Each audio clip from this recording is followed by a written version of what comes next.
Salam sehat, selamat hari Minggu buat ibu bapak, saudara-saudara sekalian dimanapun Anda berada. Terima kasih Anda selalu mengikuti khotbah video saya, dan kali ini semoga juga khotbah ini memberikan penguatan, pengokohan iman, dan pengokohan pengharapan buat Anda sekalian. Tuhan memberkati. Saudaraku yang kekasih, ada satu kata yang penting dalam hidup ini. Kata tersebut ialah setia, yang dalam bahasa Batak disebut haposan. Oh, alangkah indahnya dan alangkah senangnya kalau dalam hidup ini kita ada teman yang setia, partner, teman hidup yang setia, suami atau istri yang setia, anak-anak yang setia. Kenapa? Karena kalau setia itu, maka kepadanya kita bicara, kita ngomong, kita menyampaikan harapan-harapan dan rencana-rencana ke depan. Setia artinya terpercaya, haposan. Kemanapun dia pergi, dia terpercaya. Apapun yang dia lakukan, jauh atau dekat dengan kita, dia setia, terpercaya, dan haposan dalam hidupnya. Saudaraku yang kekasih, indah sekali kalau kita menemui partner, sahabat, ataupun teman yang setia dalam hidup ini, dalam hubungannya dengan kita hari lepas hari. Saudaraku, tetapi kenyataannya manusia tidak selalu setia. Ada kalanya seseorang dekat dengan kita, memuji kita, memuja kita, tapi bila apa yang dia harapkan, bila keinginannya tidak kita penuhi, maka dia menjauh, bahkan benci. Ada orang yang dekat dengan kita, tapi tatkala apa yang dia mintakan dari kita tidak kita penuhi, maka dia benci, bahkan memberitakan hal-hal yang negatif kepada orang lain tentang diri kita sendiri. Itulah dunia, itulah manusia di segala zaman. Dan sampai hari ini kita boleh melihat manusia-manusia yang bersifat seperti itu. Saudaraku yang kekasih, kalau manusia seperti itu selalu berubah-ubah dalam sikapnya, tidak setia, tapi ada satu hal yang kita ingat, ada Tuhan yang penuh kasih setia.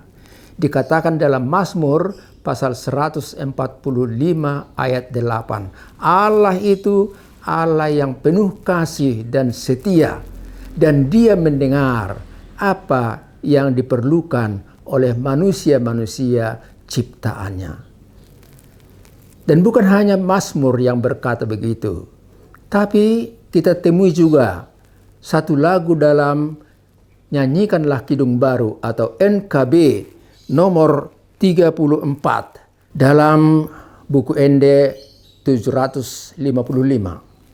Di situ dikatakan, haposan ho Tuhan, hotdo holongmu, dilasni roha ditiki arsakpe, asini roham nang pambahenanmu, ho si palua pangundingan pe, haposan ho Tuhan, haposan ho Tuhan, dang namat sohot asini roham, nasa narikot diau di parade, tung ala asini roham, doi sude. Semoga lagu itu memberikan penguatan, penghiburan bagi kita semua. Dan lagu itu serta firman dari Mazmur 145 tadi menolong kita untuk mengerti apa pesan dari khotbah untuk kita pada hari ini. Saya baca dulu yang tertulis dalam Matius pasal 27 ayatnya yang pertama sampai yang ke-10. Dan Tuhan memberkati. Firman itu saya bacakan. Ketika hari mulai siang, semua imam kepala dan tua-tua bangsa Yahudi berkumpul dan mengambil keputusan untuk membunuh Yesus. Mereka membelenggu dia, lalu membawanya dan menyerahkannya kepada Pilatus, wali negeri itu.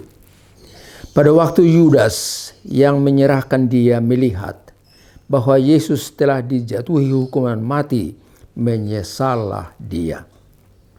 Lalu ia mengembalikan uang yang 30 perak itu kepada imam-imam kepala dan tua-tua dan berkata, "Aku telah berdosa karena menyerahkan darah orang yang tak bersalah."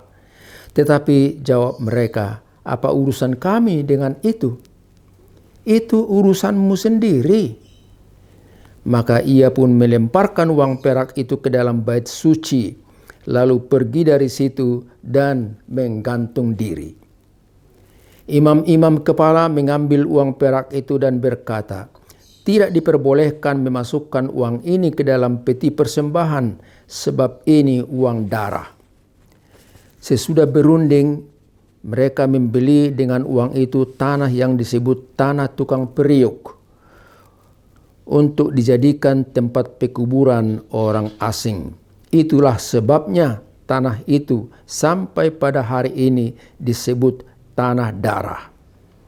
Dengan demikian genaplah firman yang disampaikan oleh Nabi Yeremia. Mereka menerima 30 uang perak, yaitu harga yang ditetapkan untuk seorang menurut penilaian yang berlaku di antara orang Israel.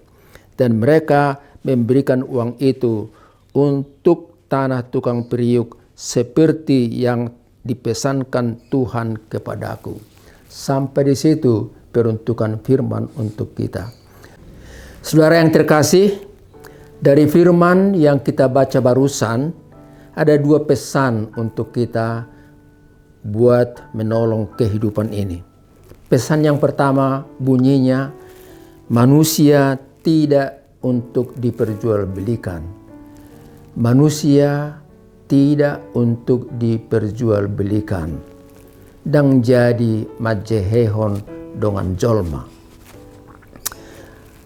Kenapa? Belajar dari Alkitab, kita pahami bahwa manusia adalah ciptaan Tuhan. Manusia yang diberi tubuh dan nafas hidup oleh Tuhan. Manusia adalah gambar Allah yang bermartabat, yang diberi sumber hidup dan diberkati untuk mengembangkan masa depan mereka. Manusia yang dihukum karena pelanggarannya, tetapi juga dikasihi dan diselamatkan dari dosanya untuk menerima berkat kehidupan yang baik hari ini dan seterusnya. Saudaraku, dari uraian tadi kita diingatkan akan hubungan antar sesama, antara pemimpin dan pegawainya, antara pengusaha dan pekerjanya, soal tugas dan upah yang bagaimana, kesehatan dan kesejahteraan mereka yang bekerja padanya atau di perusahaannya. Dalam ruang lingkup yang lebih kecil, diperhatikan juga bagaimana seorang PRT atau pembantu rumah tangga dihargai dan dihormati hak hidupnya. Mereka bukan mesin yang berputar 24 jam sehari, tetapi mereka adalah manusia, makhluk hidup yang punya jam kerja dan istirahat, menerima upah yang layak dan harus dihargai. Itu haknya, tapi di situ juga ada kewajibannya. Tetapi sekarang ini kita lihat perdagangan manusia, human trafficking. Ada agen yang mencari anak gadis atau perempuan dari desa-desa atau daerah-daerah miskin untuk dipekerjakan atau dikirim ke luar negeri dengan iming-iming gaji besar. Tetapi kenyataannya mereka dipekerjakan di tempat hiburan, di bordil, melayani laki-laki hidung berang. Hak kewargaan mereka tidak dilindungi, upah tidak jelas, dan mereka diperlakukan sebagai budak yang terbelenggu. Semuanya jadi bisnis yang dilatari uang bagi agen. Tetapi perbudakan dan penderitaan bagi orang yang dikirim dan yang diperdagangkan. Itulah perilaku manusia dari zaman ke zaman sampai hari ini. Saudaraku, dulu pada zaman Tuhan Yesus, kita diberitahu dengan seorang murid yang namanya Judas Iskariot. Dia memegang kas, bahasa Batak, sitiopuro dari perkumpulan itu. Nampaknya pemikirannya selalu didasari atas laba rugi. Kenapa? Karena sewaktu Maria mengambil minyak narwastu yang mahal harganya dan meminyaki kaki Tuhan Yesus, dia berkata, sebenarnya lebih baik kalau minyak narwastu yang mahal ini dijual dan uangnya bisa dipakai untuk menolong orang yang miskin. Saudaraku yang kekasih, Tuhan berkata, yang miskin selalu ada di antara kamu. Tetapi apa yang dilakukan oleh Maria ini adalah pendahuluan atau gambar daripada duka cita, penderitaan, kematian yang akan saya alami. Saudaraku yang kekasih, sikap Yudas terhadap Yesus bukan hanya soal materi, tetapi yang mendasari, yang paling utama, dan yang pertama ialah soal hati. Dia cinta uang, sehingga dia tega mengkhianati gurunya, Tuhan Yesus. Pengkhianatan itulah yang merusak hubungan antar sesama. Di luar nampak sikap hormat, tetapi di dalam hati yang mematikan. Yang selama ini dekat dan hormat, tetapi satu waktu benci dan tidak peduli. Manusia pengkhianat beda dengan Tuhan yang setia dan taat. Di Taman Getsemane, Yudas Iskariot memberi cium tanda hormat. Tetapi sesungguhnya tanda pengkhianatan dan petunjuk untuk orang-orang yang di belakangnya supaya mereka tahu siapa yang akan mereka tangkap. Saudaraku, Tuhan Yesus berkata dalam Matius pasal 26 ayat 24, Anak manusia memang akan pergi sesuai dengan yang ada tertulis tentang dia. Tetapi celakalah orang yang olehnya anak manusia diserahkan. Adalah lebih baik bagi orang itu sekiranya dia tidak dilahirkan. Saudara yang kekasih, kita sampai kepada pesan yang kedua. Jadilah orang yang setia dan mulailah hidup baru. Jadilah orang yang setia dan mulailah hidup baru. Setia dalam bekerja dan mengembangkan kemampuan. Orang yang setia itu mau bekerja dan berbenah diri. Dari perumpamaan Tuhan Yesus yang kita temui dalam Injil Matius pasal 25 ayat 14 sampai 30 digambarkan bahwa setiap orang menerima talenta yang berbeda-beda. Talenta itu menggambarkan kemampuan, waktu, sumber daya, dan kesempatan untuk bekerja selama masih di dunia. Apa yang diberikan Allah perlu dikembangkan dan dipertanggungjawabkan. Manusia menerima talenta dan harus berkata, pro Deo et patria. Saya bekerja untuk Tuhan dan bangsa, untuk keluarga dan sesama. Karena Tuhan, maka saya bekerja untuk orang lain. Satu waktu Tuhan akan datang dan membuat perhitungan. Dia membuat evaluasi.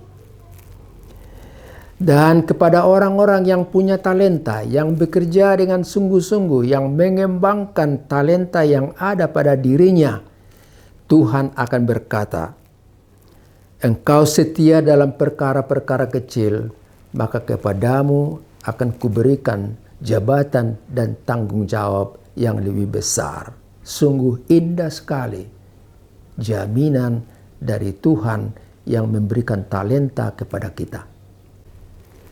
Saudaraku, dalam bidang yang lain, setia menunjukkan iman dan sikap yang konsisten kepada Tuhan. Seseorang yang terpercaya, iman yang konsisten tidak berubah-ubah oleh pengaruh zaman dan lingkungan. Tidak berubah iman kepercayaannya karena diiming-iming akan naik golongan atau jabatan. Tidak berubah-ubah iman dan percayanya karena jatuh cinta terhadap seseorang dan untuk itu dia meninggalkan Tuhan Yesus, meninggalkan agamanya.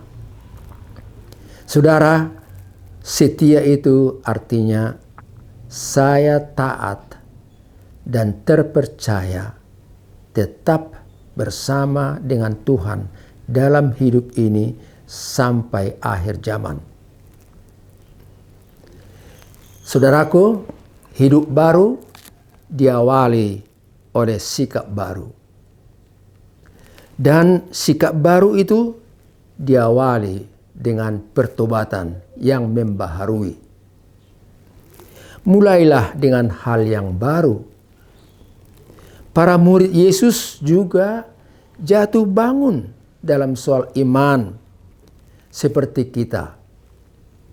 Tetapi hal yang baru di sini maksudnya ialah bertobat, berubah, dan memulai hidup yang baru. Yudas menyesal sesudah tahu bahwa Yesus dihukum mati.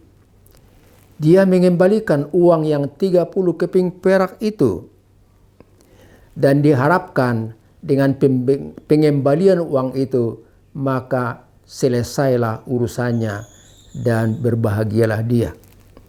Tetapi ternyata uang itu tidak diterima oleh para imam. Dan justru mereka berkata, apa urusan kami dengan uang ini? Itu adalah urusanmu. Dan karena sikap yang demikian dari para imam, dia menyesal. Dan lanjutan dari penyesalannya ialah dia bunuh diri. Saudara yang kekasih, dari perumpamaan tentang anak yang hilang yang kita temui dalam Injil Lukas pasal 15 ayat 11 sampai 32, kita mendapat masukan tentang pertobatan. Bahwa pertobatan itu ada 3 hal atau 3 fase yang akan dilaksanakan. Yang pertama, menyadari keadaan di mana dia berada. Yang kedua, dia mau mengambil keputusan. Dan yang ketiga, dia melakukan atau melaksanakan keputusan itu.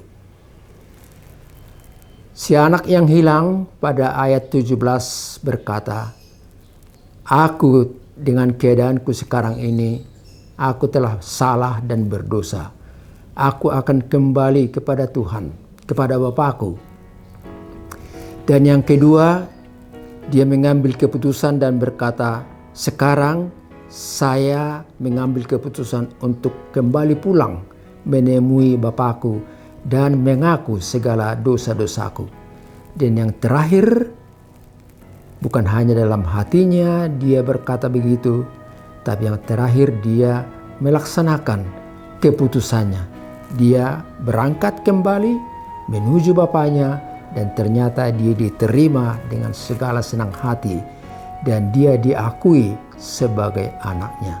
Saudaraku, mari kita melakukan hidup yang baru. Bertobat.